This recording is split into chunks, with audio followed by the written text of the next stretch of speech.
احنا نرى انه المغرب الاستقرار السياسي، الاستقرار الاقتصادي يجعلها بيئة مهمة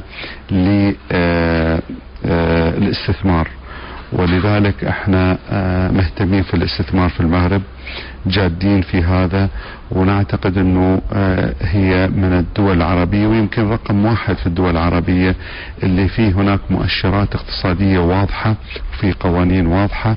أشغال اللجنة العليا توجت إذن بالتوقيع على 10 اتفاقيات في مجالات تعاون عديدة تشمل كل ما هو صناعي وسياحي وطاقي وثقافي، فضلا عن مشاريع أخرى سيكشف عنها في المستقبل القريب.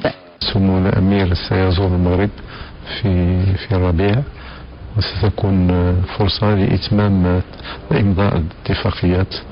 ستكون اتفاقيات أخرى إن شاء الله ستكون جاهزة بعد شهرين أو 3. المهم هو أنه فيه استعداد كامل من طرف إخواننا في قطر للاستثمار في المغرب والاعتناء